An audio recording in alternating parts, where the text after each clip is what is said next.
Sharda films and music में आपका स्वागत है। सब्सक्राइब के लाल बटन को दबाकर चैनल को सब्सक्राइब करें और बेल आइकॉन को दबाएं ताकि हमारे सारे अपडेट्स आप तक पहुंचे।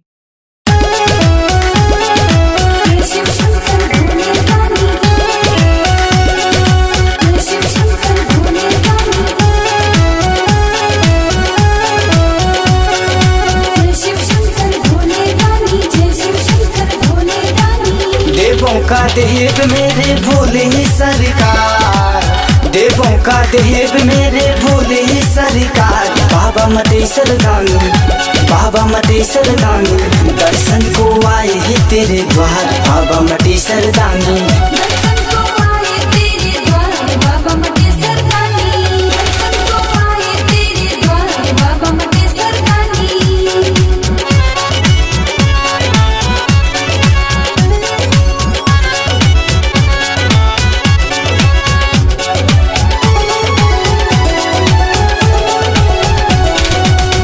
कौन नहीं जानता है बाबा तेरी शक्ति, करने आए सच्चे मन से तेरी भक्ति। जय शिव शंकर, जय शिव शंकर। कौन नहीं जानता है बाबा तेरी शक्ति, करने आए सच्चे मन से तेरी भक्ति। मेरे कर्तव्य मेरे जीवन का आधार, मेरे कर्तव्य मेरे जीवन का आधार। बाबा मटेश्वर दानी, बाबा मटेश्वर दानी, दर्शन को आए हैं तेरे द्वार। बाबा मटेश्वर दानी, दर्शन को आए हैं तेरे द्वार। बाबा मटेश्वर दानी। जय शिव शंकर भोले दानी, जय शिव शंकर भोले दानी,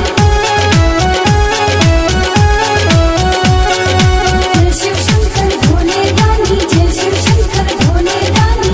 जिसने भी तेरे दर पे सर को झुकाया है, मन की मुरादे बाबा तेरे दर पे पाया है। जय शिव शंकर, जय शिव शंकर। जिसने भी तेरे दर पे सर को झुकाया है, मन की मुरादे बाबा तेरे दर पे पाया है।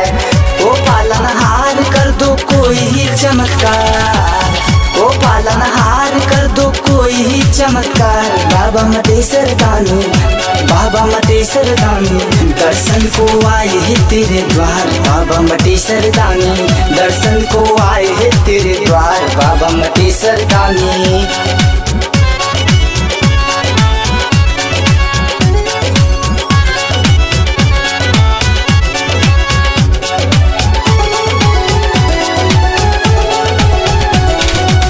कैसा चमकता नूरानी तेरा नूर है, जितना करम वो बोले दुनिया में मशहूर है। जय शिव शंकर, जय शिव शंकर। कैसा चमकता नूरानी तेरा नूर है, जितना करम वो बोले दुनिया में मशहूर है। ढोलन छैला का भी कर दो बेरा पार, ढोलन छैला का भी कर दो बेरा पार। बाबा मटेश्वर दानी, बाबा मटेश्वर दानी, दर्शन को आए हैं तेरे द्वार। बाबा मटेश्वर दानी, दर्शन को आए हैं